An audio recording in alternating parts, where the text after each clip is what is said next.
Surya was trying to ring me up. I'm already in the So we are show. live. Good evening, everyone, and welcome to yet another edition of ICANN Conversation. ICANN, or the India COVID Action Network, is designed to help the underprivileged communities which have been hit the hardest by this pandemic. ICANN is a unique platform which connects the ones who are in need and the ones who can provide for it. Our ICANN warriors work from home, activating their ground level network and mobilizing it for providing help. Till now, near about 6,000 needs have been registered on our portal and nearly 4,500 needs have been addressed. Overall, more than 4 lakhs lives have been impacted by over 4,000 warriors and nearly 3,500 NGO partners. Before we start our ICANN conversation for the day, we would first listen to the ICANN song.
Good evening once again, and I once again welcome all of you to this edition of ICANN Conversations. Today we have a special guest with us. He's Mr. Brigadier Hemant Mahajan. Brigadier Hemant Mahajan is a passionate writer on national security related issues. Brigadier Mahajan has a Yuddha Seva medal and is an MSc and MPhil in Defence Studies. He joined the IMA Dehradun in July 1973 and passed out as a commissioned officer on 15 June 1975. He was commissioned into 7 Maratha Light Infantry. He has served extensively in counter-insurgency operations in insurgency and terrorist-prone areas of Jammu and Kashmir, Punjab, Northeast, and has taken part in literally all important operations undertaken since 1975 till the time of his retirement.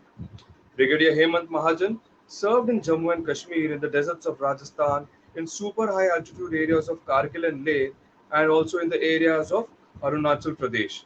He was deployed in Punjab in Operation Award. He was also involved in maintaining peace post Operation Blue Star days in Punjab in the worst affected areas of Gurdaspur and Amritsar. With this vast experience, we are very glad to have Mr. Brigadier Hemant Mahajan with us today for this ICANN conversation.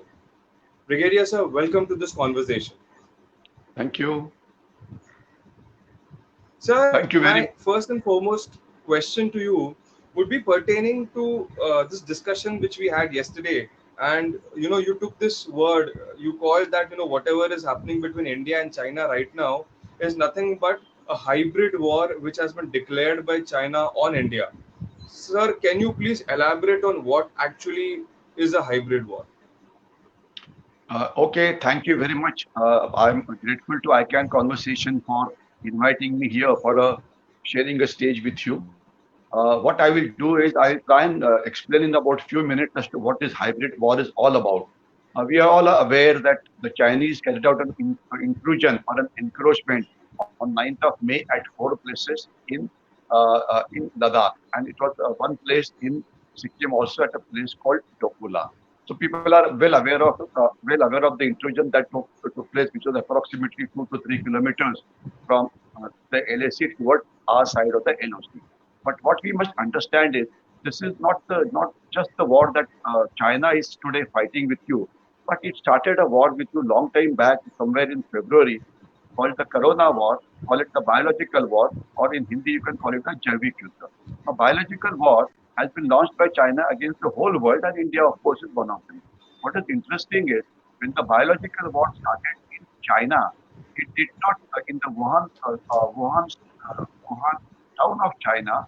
It did not spread itself into the nearer cities like Shanghai, Beijing, but it rather spread itself into cities which were thousands of kilometers away, that is in Europe, in America, in India. How come it did not spread in China? How come it spread itself in India and all other places? What we must understand is that coronavirus, I call it the Chinese virus, has done more damage to the world than all the world wars together. The world saw two very destructive wars called World War One, World War Two, and India, after it became independent in 1947, saw a war in 1947, a second war in 62, third one in 1971, fourth one in 1999, and thereafter we have had terrorism taking place in Jammu and Kashmir, insurgency in the northeast, nationalism or Maoism in the central part of the country.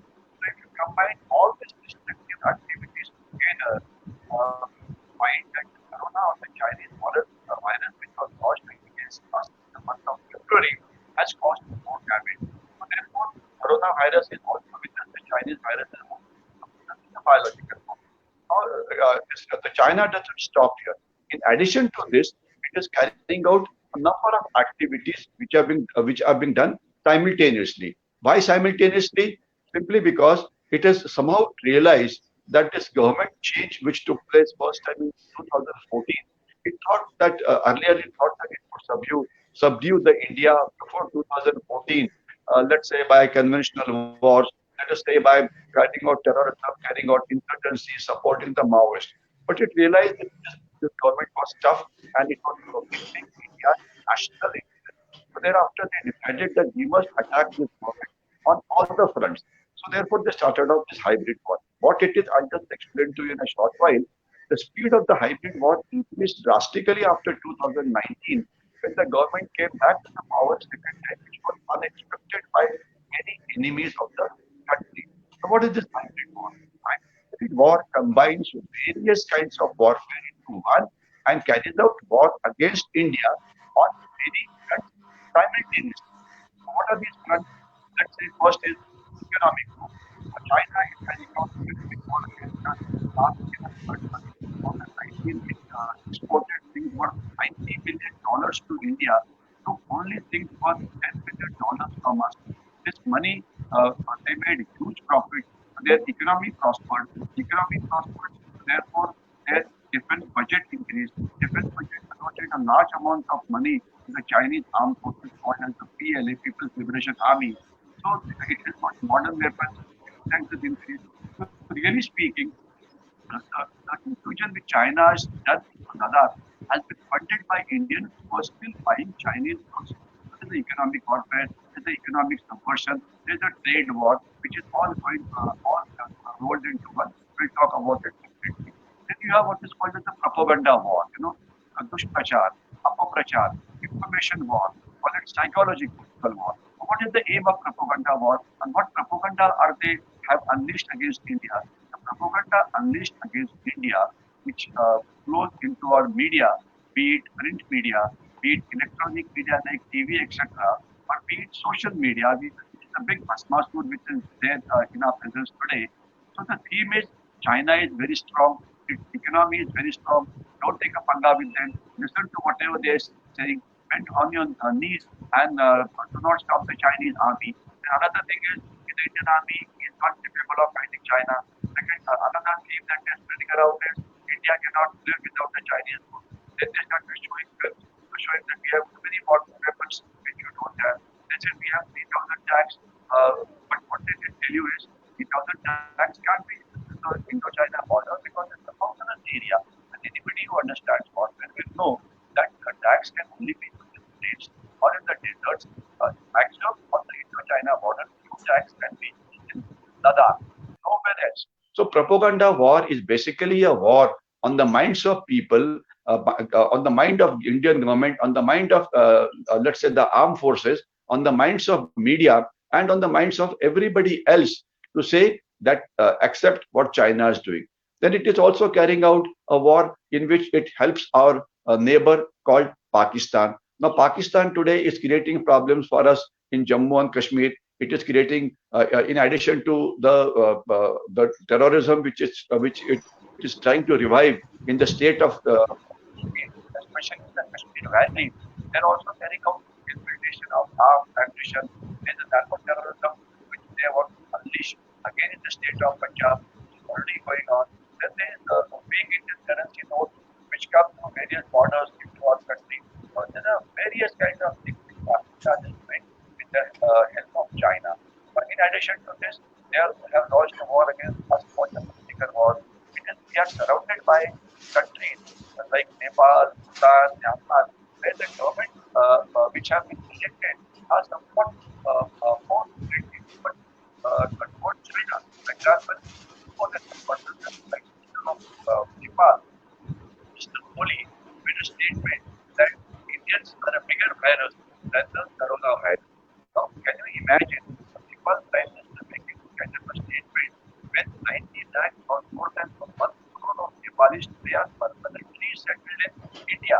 Not only that, Indian Army has put about nearly 50,000 troops because of Nepali origin. They are serving in the Indian Army. So there was a regime change in Nepal. The government is more friendly to China and it is carrying out active activities which are unfriendly to India. Instead, implying the this belongs to us. This you have influence upon our area. We have a border dispute. Then they carried out a regime change in Sri Lanka, in which Rajpaksa government came back to power. Mahajan sir, we are getting feedback online that your audio is not very clear. Okay. Should I put on my this thing? Should I put on the audio cable? Maybe. I'll just give me 1 second. Try. My hand.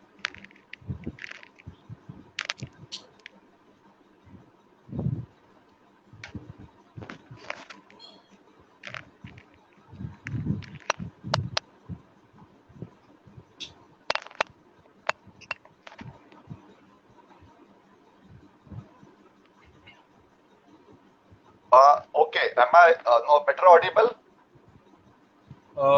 Not loud enough though.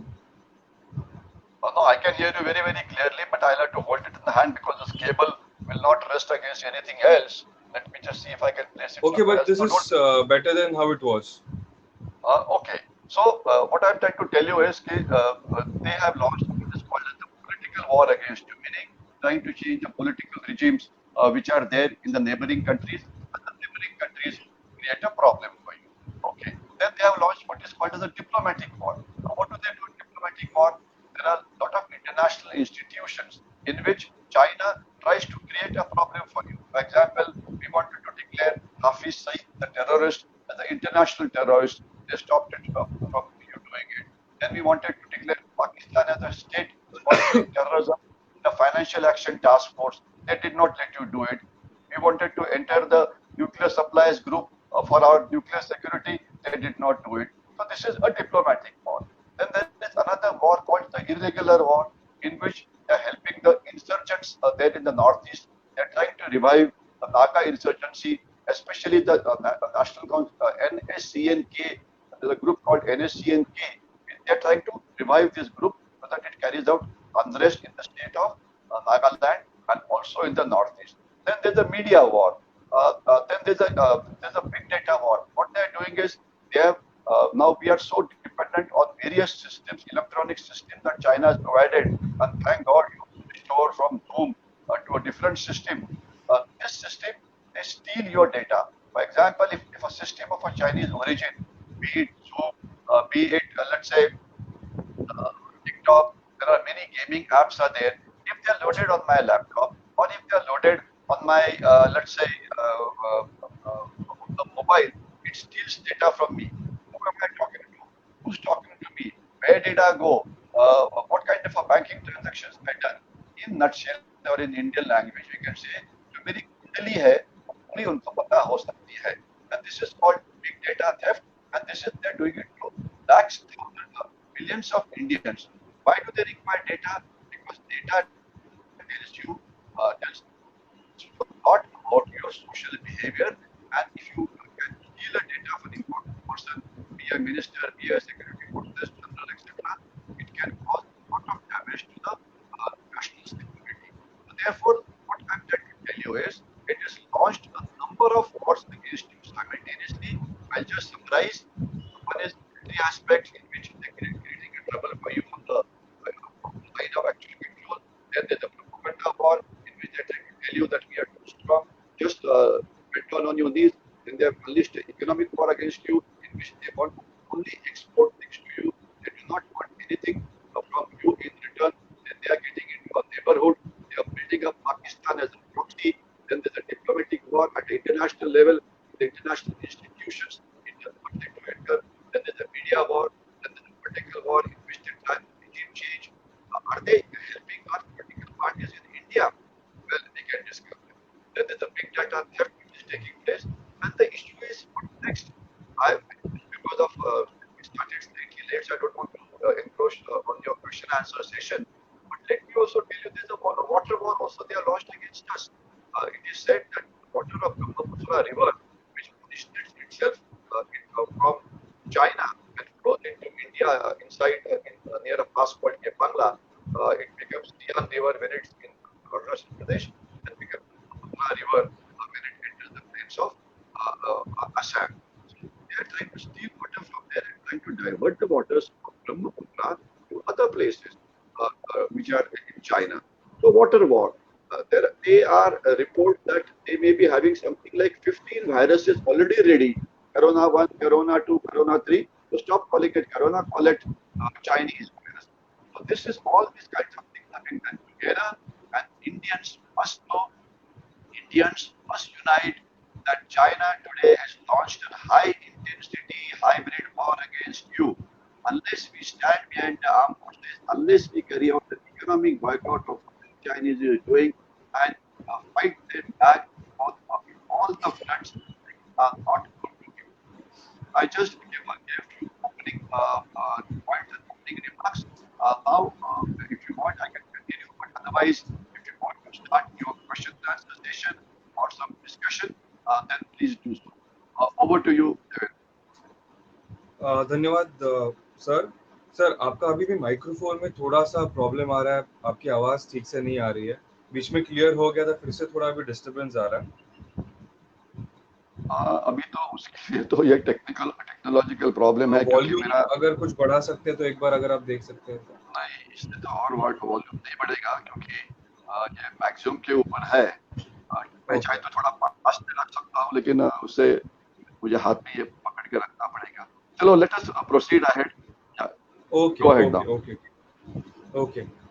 या फिर you can remove the microphone and the earphones and we can have a direct conversation through the phone microphone. Should I try it Okay, out? Okay, just let me try it out. I'll remove the. This is better now, sir. This is better now, so we can continue from this point. अच्छा, okay. Yeah, go ahead now. Sir, आपने अभी हमें hybrid war के बारे में बताया कि कैसे चाइना भारत को अलग अलग मीडियम से सराउंड कर रही है, चाहे वो इकोनॉमिक हो, मिलिट्री हो या बाकी चीजें. और ये सब की जब हम बात करते हैं कि चाइना किस तरीके से भारत को एक सराउंड करने की कोशिश कर रहा है, तो ये जो बेल्ट रोड इनिशिएटिव है चाइना का, या वन बेल्ट वन रोड, या फिर जो स्ट्रिंग ऑफ पर्ल्स वो कहते हैं, उसके बारे में हमारे दर्शकों को कुछ बताइए. वन बेल्ट वन रोड, ये चाइनीज का जो इनिशिएटिव था, वो ये इनिशिएटिव है कि चाइना एक मैन्युफैक्चरिंग नेशन है। उनके देश में अलग अलग चीजें बनती है, लेकिन जो उनका मार्केट है वो तो या तो यूरोप में है, अमेरिका में है, अफ्रीकन कंट्रीज में है, एशियन कंट्रीज में है। तो इसलिए वो चाहते थे कि चाइना की इंडस्ट्रियल बेस से roads, railway lines, sea routes बने जो मार्केट तक पहुंचे, ताकि जो चीजें चाइना में बनती है वो जल्दी से जल्दी मार्केट एरिया में पहुंच जाए। लेकिन ये इससे फायदा वो चाइना का था, हमारा नहीं था। तो इसलिए हमने इस वन बेल्ट वन रोड के अंदर हिस्सा नहीं लिया, जिससे चाइना हमारे साथ बहुत ही नाराज हो रहा था। लेकिन उसके बाद मैं ये बोलना चाहता हूँ, जिन्होंने इस वन बेल्ट वन रोड के अंदर हिस्सा लिया है उनका कपाड़ा हो गया है। Just to give you an example, the China Pakistan economic corridor is a big disaster. It's a white elephant. We can talk more about it if required. But let me come back to India. Why worry too much about the world? I'm sure they are having a similar discussion like I can right now as to how to face China.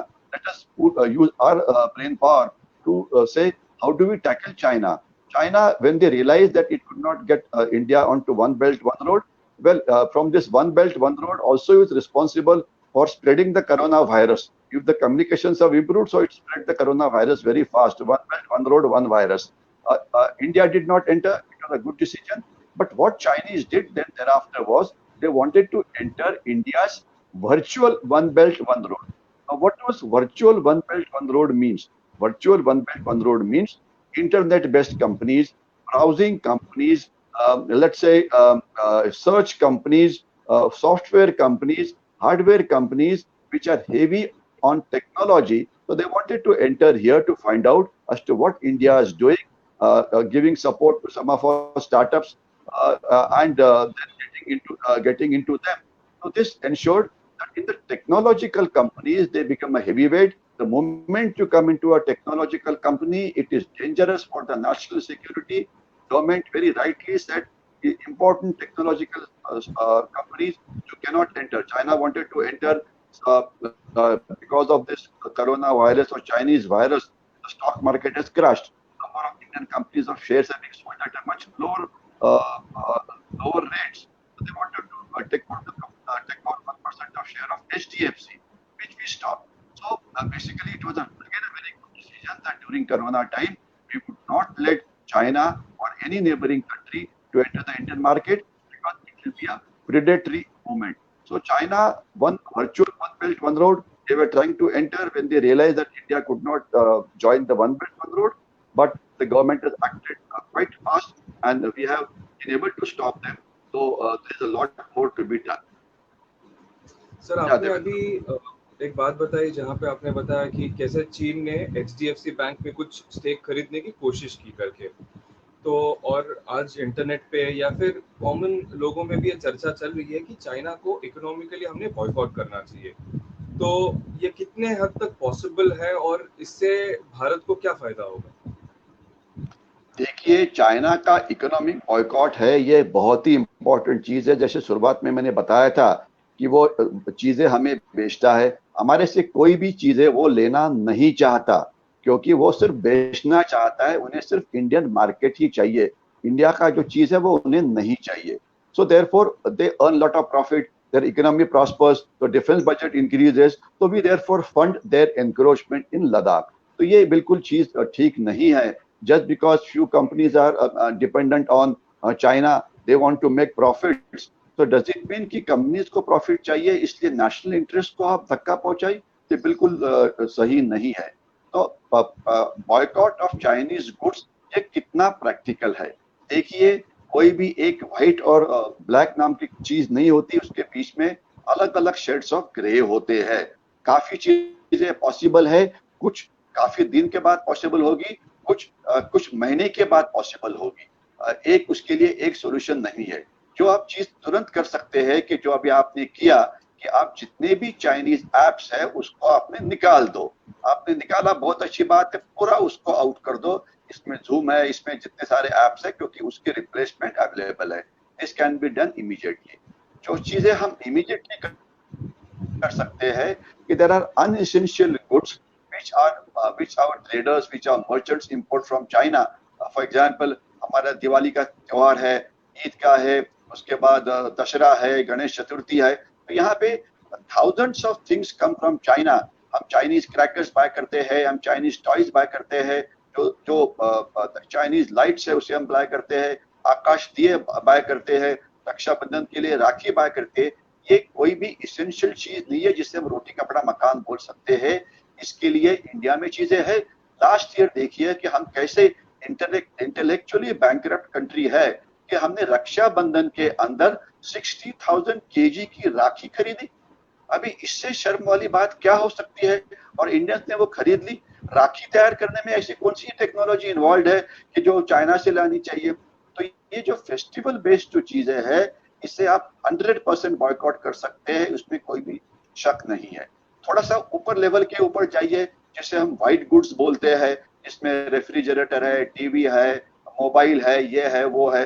तो ये ये इन हर एक चीज के लिए एक replacement available है।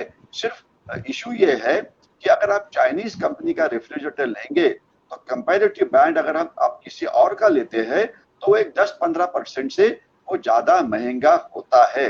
तो अगर आपने देश को बचाना है तो आपको ये महंगा ब्रांड खरीदना पड़ेगा। अगर आपका समझ लीजिए बजट 35,000 का ही है और ये ब्रांड 45,000 को आ रहा है, तो उससे थोड़ा सा एक कम वॉल्यूम वाला रेफ्रिजरेटर लीजिए, थोड़ा जिसका स्क्रीन थोड़ा छोटा है वो लीजिए। जो मेरा मोबाइल मैं आपको दिखाना भी नहीं चाहूंगा, बहुत ही सस्ता मोबाइल है क्योंकि मैं अफोर्ड ही नहीं कर पाता। तो यानी कि there is a way out if there is a will. तो ये व्हाइट गुड्स में तो हो सकता है। अभी कुछ इंडस्ट्री है कि जो चाइना से सब असेंबलीज वगैरह इंपोर्ट करती है, यहाँ पे उसको सिर्फ जोड़ देती है, तो वो चाइना पे इतनी डिपेंडेंट हुई है। देखिए 70 इयर्स हो गए हैं हमें इंडिपेंडेंट होके। अगर अभी भी अगर हम हमारे पग के ऊपर खड़ा नहीं हो सकते तो कितनी बड़ी चीज है। यहाँ पे मैं थोड़ी सी हिस्ट्री में जाना चाहूंगा कि हमारा ये जो डाउनफॉल है इंडस्ट्री के अंदर ये कब शुरू हुआ। तकरीबन 1976 या 77 तक, एक आधा साल आगे पीछे हो सकता है, इंडिया और चाइना की इंडस्ट्री और इंडिया और चाइना की इकोनॉमिक ग्रोथ सेम लेवल के ऊपर थी। यानी कि Indian economy was equal to Chinese economy. आज चाइना की इकोनॉमी हमारे से 3.5 टाइम्स ज्यादा बड़ी है। इसका कारण क्या है? कारण बड़ा साफ है। 1976 से लेकर समझ लीजिए 2014 तक इंडियंस ने क्या किया? अपना समय खर्चा किया नक्सलवाद के ऊपर, टेररिज्म के ऊपर, एक दूसरे के साथ झगड़ा करके अलग अलग मतलब डिस्ट्रक्टिव एक्टिविटीज के ऊपर, एजुटेशन। इससे हमारी इंडस्ट्री कभी आगे बढ़ ही नहीं पाई। और इस 20-25 साल के अंदर चाइना हमारे 3 गुना आगे चला गया। तो ये हमारी एक जो बैंकरप्सी थी कि हमने उनको आने दिया, और फिर ऐसा चीज हो गया कि उनकी चीजें इतनी सस्ती हो गई कि उन्होंने हमारा स्मॉल स्केल सेक्टर ही पूरा बंद कर दिया। हमारा मिडिल स्केल सेक्टर है वो भी पूरा बंद हो गया। Almost on anything and everything we started becoming dependent on China. तो आपने जो पहला सवाल पूछा था कि चाइनीज गुड्स के हम बिना जी सकते हैं क्या? देवेंद्र जी, 76 के पहले तो हम जी रहे थे, अभी भी कोई खास हमारी जिंदगी बहुत खराब थी ऐसी बात नहीं है। तो अभी 2020 में हम क्यों नहीं जी सकते हैं? बिल्कुल जी सकते हैं। इरादा साफ होना चाहिए, बी इंडियन बाय इंडियन। आपकी इंफॉर्मेशन के लिए इसमें डिग्री ऑफ डिफिकल्टी जरूर है। मैं आपको एक चीज बोलना चाहूंगा कि कुछ समझ लीजिए, जस्ट ऐसे बोला जाता है कि सिर्फ 3 ही इंडस्ट्री है हमारे देश के अंदर जो एक वर्ल्ड क्लास इंडस्ट्री है, कि जो दुनिया में किसी से भी कंपटीशन कर सकती है। एक बोला जाता है इंफॉर्मेशन टेक्नोलॉजी सेक्टर, जहां पर हम वर्ल्ड क्लास है, हम सॉफ्टवेयर बनाते हैं पूरी यूरोप के लिए, पूरी अमेरिका के लिए। दूसरा इंडस्ट्री जो वर्ल्ड क्लास है वहां पे, इसमें ये मिसाइल टेक्नोलॉजी है या रॉकेट टेक्नोलॉजी, वहां पर हम वर्ल्ड क्लास है। तीसरी टेक्नोलॉजी जो वर्ल्ड क्लास है वो है ऑटोमेटिव सेक्टर। हमारी जो ऑटोमोटिव इंडस्ट्री है ये बिल्कुल वर्ल्ड के साथ कॉम्पीट कर सकती है। अगर ये कॉम्पीट कर सकती है तो बाकी क्यों नहीं कर सकती? बिल्कुल कर सकती है। लेकिन वो जो पंगु बने हुए हैं उनको सिर्फ गवर्नमेंट से सपोर्ट चाहिए, तो अब ये छोड़ना चाहिए। मैं आपको एक छोटा सा एग्जांपल देता हूँ कि जब हम फौज में गए तो स्विमिंग आना कंपलसरी था। कुछ लेकिन अनलकी कुछ लोग ऐसे थे कि जो स्विमिंग नहीं जानते थे, तो फौज ने उनको क्या किया? उनको 1 दिन का कोचिंग दिया स्विमिंग सीखने का, और स्विमिंग 1 दिन सिखाई और दूसरे दिन उनको ढकेल दिया पानी के अंदर, डूबने लगे वो। 2-3 मिनट डूबते रहे, 4 मिनट के बाद उन्हें तो मरना नहीं था, अपने आप उन्होंने अपना सर पानी के ऊपर निकाला और तीसरे दिन ये स्विमर बन गए। आज मेरे ख्याल से हमारा ये जो कॉर्पोरेट वर्ल्ड है, जिससे प्रोटेक्टेड लाइफ की आदत हो गई है, जिन्हें कोई कंपटीशन नहीं चाहिए, उन्होंने जो अपना पूरा जो करियर बनाया हुआ है वो भ्रष्टाचार के ऊपर वो ये किया हुआ है, या गवर्नमेंट का किसी के साथ दोस्ती करके कुछ कॉन्ट्रैक्ट कहीं पे ले लिया या कुछ सब कॉन्ट्रैक्ट ले लिया, इस प्रकार से। लेकिन वर्ल्ड क्लास लेवल के ऊपर ये नहीं चलता।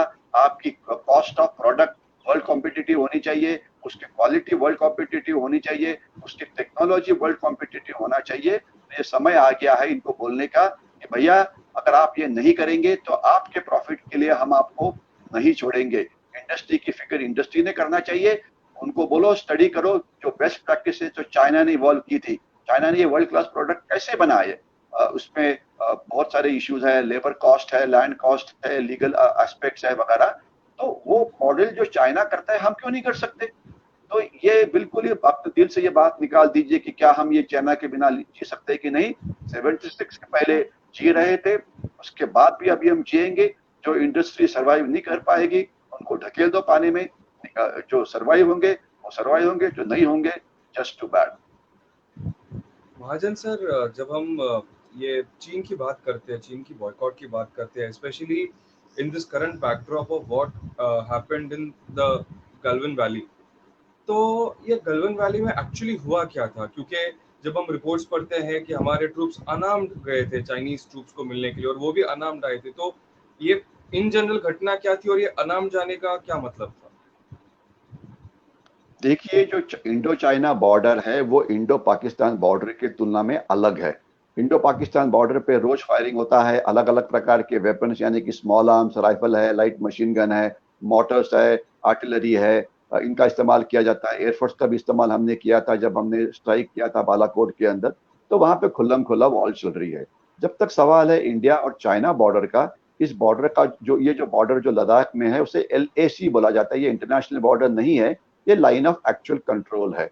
तो यहाँ पर मेरे अंदाज से 2009 के आसपास एक पीस ट्रीटी साइन हो गई हमारे और चाइना के बीच में, जिसे पीस और ट्रैंक्विलिटी ट्रीटी बोलते हैं, जिसमें यह फैसला किया गया कि अगर हम एक दूसरे के एरिया में आते हैं यानी कि इंट्रूजन करते हैं तो हम किसी भी हथियार का इस्तेमाल नहीं करेंगे। पेट्रोलिंग जब करते हैं तो हथियार साथ में नहीं ले जाएंगे और हम एक दूसरे को केवल बैनर दिखा के बोलेंगे कि आपने हमारे इलाके में इंट्रूड किया है, आप वापस चले जाओ।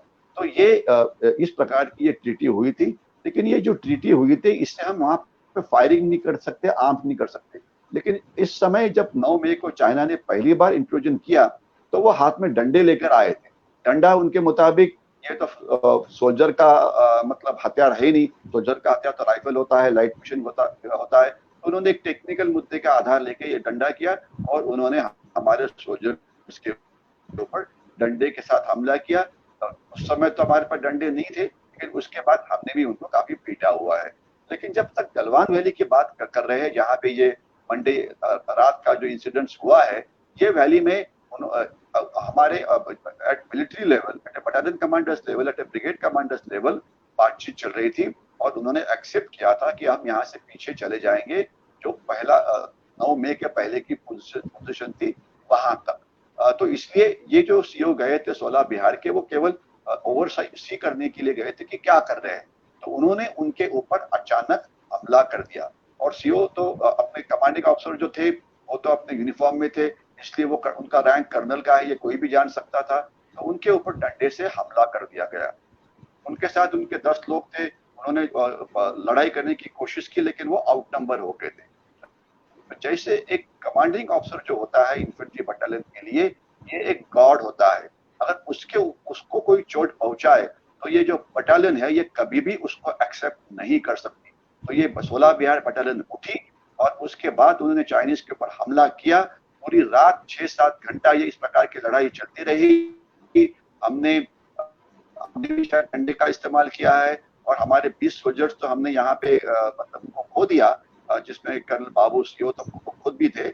लेकिन हमने भी चाइना के 40-50 सोल्जर से मारे हुए हैं जो उन्होंने एक्सेप्ट किया हुआ है। तो हमने जैसे को तैसा इस प्रकार का रिप्लाई जरूर दिया है। We have given them a tit for tat reply, but the weapons, why it was not carried here? Because it is not permitted by the peace treaty of 2009. तो चाइना ने टेक्निक मतलब वो हाथ में डंडे लेकर आए, उन्होंने डंडे के ऊपर कीले लगाए, उन्होंने पत्थर वहां पे इकट्ठे करके रखे थे, उन्होंने इसलिए कि पहले से हमला करने का प्लान किया था, इसलिए जो उनको पता था कि हमारे 10 लोग आएंगे, तो अब उन्होंने 100 लोग रखे थे, उनको पता था कि 16 बिहार फिर उनके ऊपर हमला करेगी, उन्होंने उसके लिए भी तैयारी की थी। तो इस प्रकार से जिसको बोलना है कि पीठ में खंजीर भोंकना, ये काम उन्होंने किया है। लेकिन इतना ही मैं बोल सकता हूँ कि उनको जैसे के तैसा ये रिप्लाई दिया गया, और even they have suffered very badly in that fight which took place on the night of Monday in the Galwan valley. Thank you for this detailed explanation, sir. Because you've also worked in that area, so हमको आपसे सुनने मिल रहा है, बहुत अच्छा लग रहा है, सर। लेकिन where do we go from here? Because militarily पता नहीं वहाँ पर क्या हो रहा है, लेकिन एटलीस्ट सोशल मीडिया पे the Chinese government through its media agencies काफी सारे वीडियोस प्रमोट कर रहे हैं। मतलब at least in the last 24 to 48 hours they are promoting videos like Chinese and the Pakistani army साथ में एक्सरसाइज कर रही है, साथ में खाना खा रही है, साथ में डांस कर रही है, ऐसे अलग अलग videos Chinese news agencies promote कर रहे हैं। फिर हमने ये भी देखा कि 2 सप्ताह पहले नेपाल के साथ भी जो हमारा नेपाल ने अपने मैप बदल दिया और हमारे कुछ एरियाज उन्होंने अपने मैप पे दिखाए। सो ये तो बट ऑब्वियस है कि ये चाइना ही पीछे से खेल रहा है इनको। लेकिन ये जो भारत को अभी कॉर्नर करने की कोशिश कर रहा है, क्या चाइना सफल होगा इसमें? देखिए, पहले तो एक बात है कि ये जो स्टैंड ऑफ चल रहा है, ये कितने दिन चलेगा, तो उसका स्ट्रेट और सिंपल आंसर है काफी दिन। ये चाइना के साथ और पाकिस्तान के साथ जो कंबाइंड लड़ाई है, it's a clash of civilisation. ये किताब लिखी थी एक बड़े ऑथर ने, इसमें से एक सिविलाइजेशन डिस्ट्रॉय होगी तब तक ये चलेगा, या तो चाइना डिस्ट्रॉय होगा या इंडिया डिस्ट्रॉय होगा। तो इसलिए कि हम इंडियन है, हम होप करते हैं कि इंडिया वैसे के वैसे रहेगा, प्रॉस्पर होगा, एक वर्ल्ड इकोनॉमिक पावर बनेगा, वर्ल्ड पावर बनेगा, और चाइना डिस्ट्रॉय होगा। लेकिन ये बहुत देर चलने वाला है, और उन्होंने उनके पास जितने भी रिसोर्सेस है उसका इस्तेमाल करना है। आपने जो दूसरी बात की थी कि मिलिट्रीली क्या चल रहा है, आपको एक रूल है, क्या हुआ है कि अभी सब में एक इंफॉर्मेशन हंगर नाम की चीज शुरू हो गई है कि क्या हो रहा है मुझे पता होना चाहिए। क्योंकि लोग, अब ये जमाना जो आ गया है वो T20 का जमाना आ गया है। लोग क्या चाहते हैं कि बॉल बाय बॉल कमेंट्री चाहते हैं। अब ये कोई तो T20 के क्रिकेट की मैच तो है ही नहीं, यहाँ पे वो आया, भागा, चौका मारा, छक्का मारा। तो ये इस प्रकार की इंफॉर्मेशन आपको लड़ाई के बारे में नहीं मिल सकती, ये आपको क्लियर होना चाहिए। और इसमें एक बेसिक रूल है, no news is good news. तो कुछ नहीं आ रहा है तो बहुत अच्छी बात है, सब ठीक है, बस इससे शुरुआत करिए।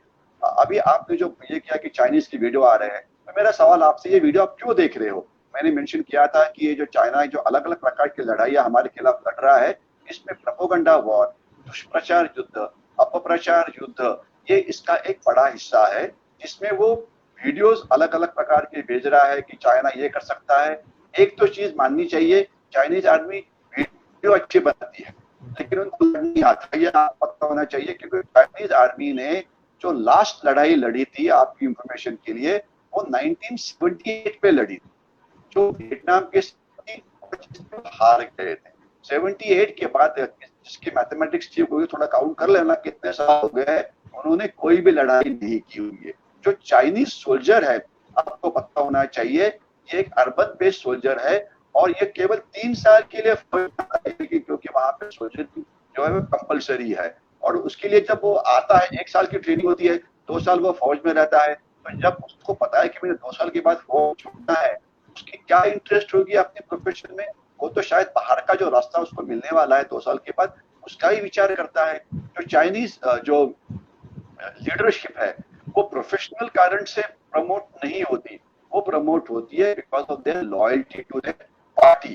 तो वो पॉलिटिकल एनिमल है। तो जब तक सवाल, इंडियन आर्मी का वॉर एक्सपीरियंस बहुत अच्छा है, इंडियन आर्मी की जो लीडरशिप है वो लीडिंग फ्रॉम द फ्रंट करती है। आपको पता है, अभी कर्नल बाबू खुद जो थे वो भेज सकते थे, लेकिन ये आर्मी का असूल है, leading from the front. Because जब सोल्जर देखते हैं कि हमारा नेता, हमारा ऑफिसर हमारे से आगे खड़ा होकर नेतृत्व देता है, तो सोल्जर्स महापराक्रम दिखाते हैं। अब छत्रपति शिवाजी महाराज के लैंड में रहते हैं, तो मैं इसका एक छोटा सा एग्जांपल देना चाहूंगा कि छत्रपति शिवाजी महाराज जब अफजल खान को गए थे, वो खुद गए, उन्होंने मारा, क्या वो उनके जो कॉम्पिटेंट सबऑर्डिनेट्स थे उनको लेटर भी भेज सकते थे? आजकल का कोई स्टेट गवर्नमेंट होगा तो उसने रिप्लाई देना था कि तानाजी मालूसरे मैं तुम्हें ऑर्डर देता हूँ कि ताकि अब्दुल खान को मिलो, उसको मारो और रिपोर्ट दो, 8 दिन मैं पुरंदर फोर्ट के ऊपर स्टॉप को देखता रहूंगा। वो खुद गए क्योंकि उनको दिखाना था कि your leader takes same amount of risk that you take, therefore soldiers ने महापराक्रम किया। ये इंडियन आर्मी की परंपरा है। तो मिलिट्री एस्पेक्ट जो है उसकी आप फिक्र मत करना। जो सवाल आपने उठाया कि वीडियोज आ रहे हैं पाकिस्तान के, तो ये प्रोपेगेंडा वॉरफेयर के अंदर आता है। प्रोपेगेंडा ये वॉरफेयर जो है ये 4 लोगों के ऊपर हो रहा है। गवर्नमेंट ऑफ इंडिया के ऊपर हो रहा है ताकि वो बेंड हो जाए, लेकिन उसका गवर्नमेंट के ऊपर कोई असर नहीं हुआ और उनका जो तीर है वो वेस्ट हो गया है। प्रोपेगेंडा वॉरफेयर जो है वो इंडियन आर्मी के ऊपर होता है। उन्होंने सोचा कि इंडियन आर्मी बिना फाइट किए हुए लेह में चली जाएगी और जो एरिया उन्होंने इंक्लूड किया हुआ है वो अपने पास कायम का रख लेंगे। वेस्ट हो गया है, इस पे कोई फर्क नहीं पड़ता है। लेकिन जब तक सवाल है मीडिया का, उसमें कुछ लोग हैं जो इस प्रकार की वीडियोस भेजते हैं, जो इस प्रकार की वीडियोस को पब्लिसिटी देते हैं। 100-200 लोग हैं। अगर आपने 2 दिन पहले अगर एक टीवी चैनल पे डिबेट देखा होगा तो जब ये गलवान में चीज जो ये प्रसंग हुआ था उसके बाद में, तो शायद वो इंग्लिश चैनल थी, मैं इसका नाम नहीं लेना चाहूंगा। अगर इस डिबेट को अगर आप सुनते तो आपने सोचना शुरू करते कि क्या ये चाइनीज चैनल तो नहीं है, क्या हम चाइना में तो नहीं बैठते हैं। लेकिन चीज इंडियन चैनल था जहाँ पे इंडियंस डिबेट कर रहे थे and they were having a fun at the cost of the nation. तो ऐसे सबवर्टेड लोग 100-200 है, ज्यादा नहीं है। 130 करोड़ में 200 अगर आदमी सबवर्टेड है तो ये बहुत बड़ा नंबर नहीं है। लेकिन इसलिए कि मीडिया उनको प्रोमिनेंस देती है, ऐसे लोगों को मीडिया में बुलाया जाता है, तो इसलिए ये व्यू सबके सामने आता है। और प्रोपेगेंडा वॉर के विक्टिम जो है वो हमारा सेक्शन ऑफ मीडिया है और आम पब्लिक है। तो इसलिए अभी ये जो वीडियो वॉरफेयर है, ये प्रोपेगेंडा वॉर है, ये आपके लैपटॉप में घुसा हुआ है, ये आपके मोबाइल में घुसा हुआ है। अगर आपके पास एक गलत वीडियो आता है कि क्योंकि कोई एक आधा आपका फ्रेंड अपना स्मार्टनेस दिखाने के लिए, देखो मेरे पास एक वीडियो आया चाइना का और फॉरवर्ड कर दिया, उसको पता नहीं है कि क्या वो चाइना का एजेंट है कि उसने वीडियोस फॉरवर्ड करनी चाहिए, क्या वो पाकिस्तान का एजेंट है, क्या इतना वो अपना खुद का दिमाग नहीं इस्तेमाल कर सकता। तो आज आपने जो आईकैन के लिए जो इवेंट आपने ऑर्गेनाइज किया हुआ है, इसमें मैं आप सबको ये बोलना चाहता हूँ कि इस इंफॉर्मेशन वॉर के अंदर या प्रोपेगेंडा वॉर के अंदर हम सब सोल्जर्स है। आपके मोबाइल में कोई भी गलत चीज आती है, आप सोशल मीडिया अकाउंट पे कोई भी गलत चीज आती है, या वो फेसबुक हो या ट्विटर हो या इतने सारे अकाउंट्स है, तो इसको रिप्लाई तो आपको ही करना पड़ता है। तो इसलिए awareness of national security is responsibility of everybody. स्वतंत्र वीर सावरकर ने बोला था कि हर एक इंडियन ने एक सोल्जर बनना चाहिए। उनका मतलब ये नहीं था कि हाथ में बंदूक लेके पुणे और मुंबई में घूमते रहो या जहां पर भी, मतलब ये था कान और खुला हो, कोई गलत चीज हमारे नेबरहुड में हो रही है तो इसकी इंफॉर्मेशन हमारे सिक्योरिटी एजेंसीज को दो। और अभी आप इसलिए कि इंटरनेट बेस्ड वर्ल्ड के अंदर है, वर्चुअल वर्ल्ड के अंदर है, आपके पास कोई भी गलत वीडियो आ जाता है तो तुरंत उसको फॉरवर्ड मत करो। अगर ज्यादा एंटी नेशनल है तो उसकी लिंक साइबर पुलिस के पास भेजो, ताकि ओरिजिन किसने किया है उसे पकड़ा जा सकता है और उसको लैंड ऑफ जो अपने लॉज है उसके नीचे उसको पनिशमेंट दी जा सकती है। याद रखिए, कोई भी वीडियो आपके पास आता है, खासतौर जो चाइनीज का है, जो पाकिस्तानी है, उसे आगे मत फॉरवर्ड करो। All of us need to become internet warriors, information warriors, propaganda warriors. दुख की बात यह है हमारे मीडिया में ये हो रहा है। चाइनीज मीडिया में क्या हो रहा है देवेंद्र जी? चाइनीज मीडिया में तो आप एंट्री नहीं कर सकते हो, क्योंकि वहां पे इंटरनेट जो जितनी भी इंटरनेट बेस्ड अप्लायंसेस है वो पूरी चाइनीज है। तो उनके साथ ये क्यों करें? हमारी जो अप्रोच सब डिफेंसिव रहती है, हमारे पे हो रहा है, हमारे पे वो हो रहा है। चाइनीज ने पूरे वर्ल्ड को मतलब ऐसे बना के रखा हुआ है कि क्या करें, कि उनके पास कोई पेनिट्रेशन है ही नहीं। चाइनीज जो चीन के बाहर जाते हैं उनके खिलाफ आप प्रोपेगेंडा वॉर जरूर कर सकते हो। याद रखिए कि 130 भारतीय जो है वो देश के अंदर है और 3 करोड़ से ज्यादा यूरोप और अमेरिका में फैले हुए हैं। तो उनको भी इंफॉर्मेशन वॉरियर बनाए। जो चाइना में है, जो यूएसए में है, कि बहुत कम से कम 7-8 करोड़ से ज्यादा चाइनीज आज पूरी दुनिया में घूम रहे हैं। इसके सिवाय कुछ ट्रेड के लिए बहुत सारे लोग जाते हैं, तो they can be attacked in a propaganda warfare. तो डिफेंसिव मेंटेलिटी हमेशा मत रखो, ऑफेंसिव मेंटेलिटी करो कि चाइना भी हम इस इंफॉर्मेशन वॉरफेयर का विक्टिम कैसे बना सकते हैं, ये हम बना सकते हैं। लेकिन आप खुद एक इंफॉर्मेशन वॉरियर बनो और कोई भी गलत चीज जो चाइनीज ओरिजिन की है उसको आगे मत बढ़ाओ। सर मुझे पता है हमें समय का अभाव है और देवेंद्र। आपको एक अगला कार्यक्रम भी है इसके बाद, लेकिन एक आखिरी प्रश्न पूछकर हमारा ये डायलॉग हम यहाँ पे समाप्त करेंगे। सर एक ये जो चर्चा आ रही है इंटरनेट पे कि जो कम्युनिस्ट पार्टी ने जो कल्चरल रिवॉल्यूशन किया और जबरदस्ती काफी सारे रीजन्स को एनेक्स किया और उसके ऊपर एक हेजीमनी बनाकर रखी और एक पावर से साथ में जोड़ के रखा है। Most recent incident which we hear of is being of Tibet. लेकिन अभी ऐसे काफी सारी चर्चा हो रही है कि ये जो 5-6 प्रोविंसेस है वो अपने आप को शायद कम्युनिस्ट पार्टी से आजाद कर सकते हैं। क्या ये पॉसिबिलिटी हम डिस्टिंक्ट फ्यूचर में देख सकते हैं? देखिए, अभी हम जो प्रोपेगेंडा वॉरफेयर में हमारे मीडिया के लोग दिखाना चाहते हैं कि चाइनीज इज 7.5 फीट टॉल, नहीं वो 5.5 फीट से भी कम है, ये आपका पता होना चाहिए। और अगर चाइना की इकोनॉमी हमारे से 3 गुना ज्यादा है तो उनके इकोनॉमिक प्रॉब्लम भी हमारे से 3 गुना ज्यादा है। मेरा खुद का एक असेसमेंट है कि चाइना का विजय माल्या बनने वाला है। जैसे विजय माल्या का फॉल हुआ था इकोनॉमिक कारणों के कारण, वैसे उनका भी होने वाला है। और चाइना की जो इंटरनल प्रॉब्लम है वो बहुत ही ज्यादा है। आपने चाइनीज आर्मी के बारे में बोला कि बहुत बड़ी आर्मी है, ये वीडियो तो अच्छे बनाती है। इसके सिवाय चाइनीज आर्मी का सबसे ज्यादा इस्तेमाल चाइनीज लोगों के खिलाफ किया जा रहा है। यानी कि तिब्बत में सबसे ज्यादा सर्वेलेंस उन्होंने रखा हुआ है, शिनजियांग में वो काम कर रहे हैं, हांगकांग में जो एजिटेशन हो रहा था वहां पर भी चाइनीज आर्मी को लाया गया। तो चाइनीज आर्मी ये अपने लोगों के खिलाफ इस्तेमाल कर रहा है, क्योंकि चाइना में जो इंटरनल इश्यूज है वो बहुत ही सीरियस है। शिनजियांग नाम का प्रांत है, वहां पे 2 करोड़ उइगर मुस्लिम्स रहते हैं, वो बिल्कुल ही चाइना के साथ नाखुश है और वो एक अपने आप में अलग ही विषय है। 50 लाख तिब्बतन्स है जो तिब्बत में रहते हैं, वो बिल्कुल चाइना से अलग होना चाहते हैं। उसके बाद मंगोल्स है, चाइना से अलग होना चाहते हैं। याद रखिए कि चाइना की जो पॉपुलेशन है उसमें से तकरीबन 11% ये इथनिक माइनॉरिटीज है, तो ये सब चाइना से नाखुश है। और अभी इंटरनल प्रॉब्लम्स उनकी इसलिए बड़ी है कि उनकी इकोनॉमी जो काफी आगे चल गई थी, लेकिन उसका भी फॉल भी काफी हुआ है कोरोना या चाइनीज वायरस के बाद। तो अभी जिसे बोलते हैं अनएम्प्लॉयमेंट रेट बढ़ा हुआ है, इन्फ्लेशन रेट बढ़ा हुआ है, there are ghost cities in China. तो चाइना की इकोनॉमी के बहुत से स्ट्रक्चरल प्रॉब्लम नहीं, चाइना की जितनी भी चीजें बनी उसमें से आधा से ज्यादा ये इकोनॉमी के लिए वायबल ही नहीं है।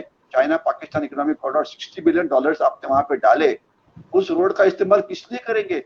जो पाकिस्तान नाम का देश है उनका सबसे बड़ा इंडस्ट्री है दहशतवाद, तो दहशतवाद के लिए तो रोड नहीं चाहिए ना। जब उन्होंने ग्वाडार नाम का पोर्ट डेवलप किया जो सीपीसी कॉरिडोर को जोड़ता है, तो उनका ख्याल था कि वहां पे हर साल 5,000 से ज्यादा शिप्स यानी कि बोट्स जहाजें वहां पर आएगी, लेकिन कितनी आ रही है? 7। तो जहां 5,000 7-8 आती है इकोनॉमिकली अनवायबल प्रोजेक्ट हो जाता है। चाइना की जो इंटरनल प्रॉब्लम्स है, पॉलिटिकल है, ये बहुत ही ज्यादा है। One China one policy China में उसके प्रॉब्लम्स है। तो चाइना की एक बहुत ही सॉफ्ट अंडरबेली है जो चाइना को खुद को डिस्ट्रॉय करने वाली है। लेकिन चाइना की आर्मी इसलिए स्ट्रांग है, चाइना की पॉलिटिकल पार्टी इसलिए स्ट्रांग है, इसलिए वो उसको पकड़ के बैठे हुए हैं। तो चाइना में इम्प्लोजन होगा क्या, चाइना टूटेगा क्या, ये आने वाला समय बताएगा। लेकिन इतना बिल्कुल साफ होना चाहिए कि China has got tremendous internal problems also and we should try and exploit them. हम हमेशा डिफेंसिव मेंटालिटी रखते हैं। अगर चाइना माओ नक्सल्स को मदद करता है तो क्या हम टिबेटन्स को मदद करके उनको आगे नहीं बढ़ा सकते? There is always a way of tackling China by aggressive means. अगर वो नेबरहुड में हम आते हैं तो क्या हम उनके नेबरहुड में मंगोलिया में नहीं जाते? चाइना ने 1000 साल पहले बोला था कि enemy is your friend. China की एनिमी है जापान, अमेरिका है, साउथ ईस्ट एशिया के देश है, ऑस्ट्रेलिया है, तो ये हमारे नेचुरल अलाइज है जिसके साथ हम दोस्ती बना रहे हैं। शायद इस दोस्ती की स्पीड चाहिए, इतना ही विश्वास दिलाना चाहता हूँ कि चाइना के खिलाफ जो लड़ाई है ये बहुत साल चलने वाली है, लेकिन आपके दिल में ये बिल्कुल चीज मत रखो कि हमें उसमें सक्सेस नहीं मिल रहा है, हम पीछे पड़े हुए हैं, बिल्कुल।